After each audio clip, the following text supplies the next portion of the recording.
नमस्कार, मैं हूँ उषा। उषा लोकगीत में स्वागत करती हूँ। तो आज मैं एक सोहर गीत लेके आई हूँ। हवन सोहर गीत है। बहुत अच्छा है, बहुत प्यारा है। आप लोग पूरा सुनिएगा और अपना प्यार दुलार आशीर्वाद हमेशा बनाए रखिएगा। आंगने में बेदिया पटई बेता बेदिया बनाई बई ओ बहिनी यही बेदी बैठे सत्यनारायण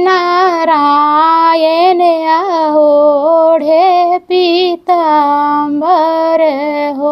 सखिया यही बेदी बैठे सत्यनारायण बाबा ओ ओढ़ाई पीताम्बर ओ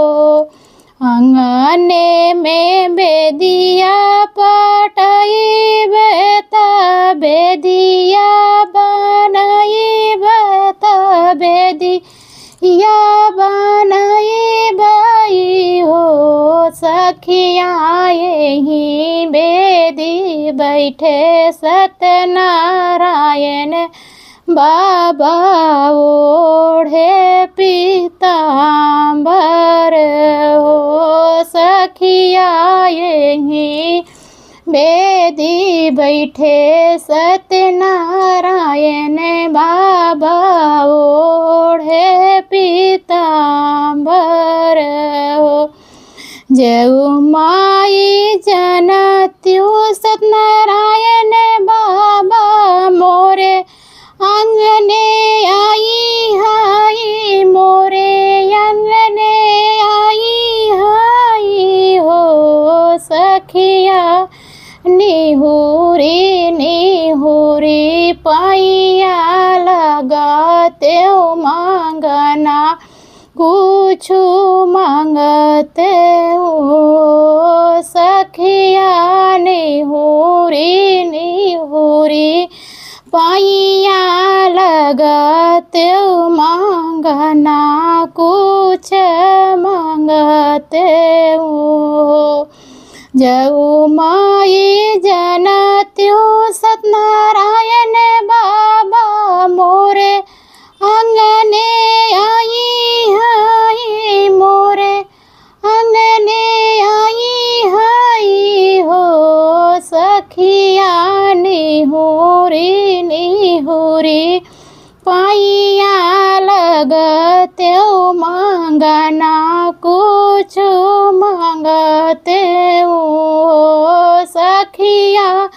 निहुरी निहुरी पाइया लगते मांगना कुछ मांगते हो सोनावा के मांगते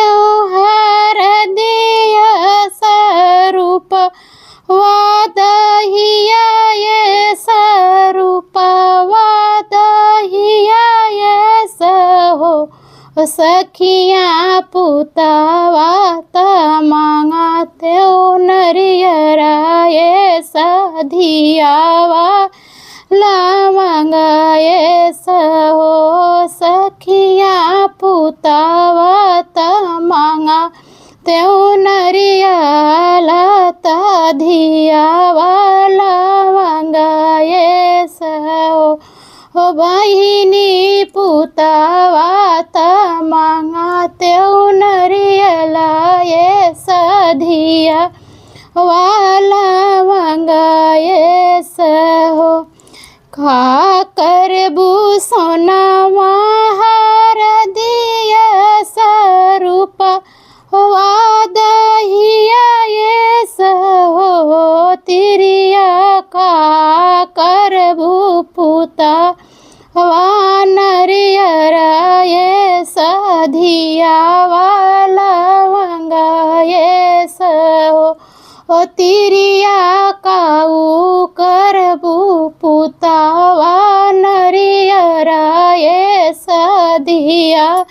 वाला मंगाए सहो काऊ करबू सोनावा हर दिए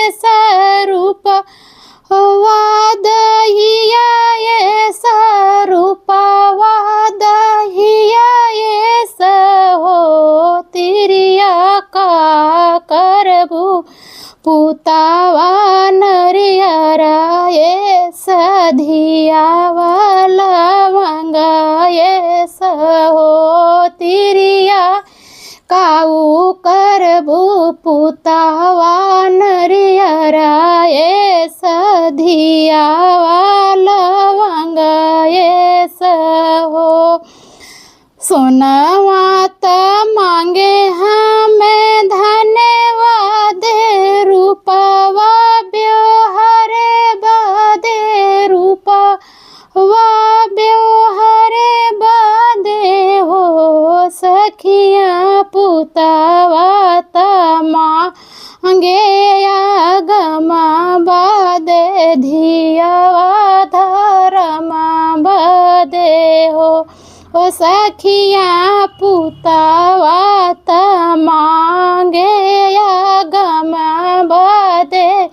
धियावा धरमा बदे हो सोनवा त मांगे हमें धना बदे रूपवा ब्योहरा बदे रूपवा ब्योहरा बदे हो सखिया पुतावा त मांगे आगमा बदे धियावा धरमा बदे हो सखिया पुतावा त मांगे आगमा बदे धियावा धरमा बदे हो आंगना में बेदिया पटाई बेता बेदिया बनाई बेता बेदिया बनाई भाई हो सखिया यही बेदी बैठे सत्यनारायण बाबा वो ओढ़ी पीतांबर हो सखिया यही बेदी बैठे सत्यनारायण बाबा ओढ़े पीतांबर हो। तो ये हमारा हवन सोहर गीत आप लोग के कैसे लगा कमेंट बॉक्स में ज़रूर बताइए।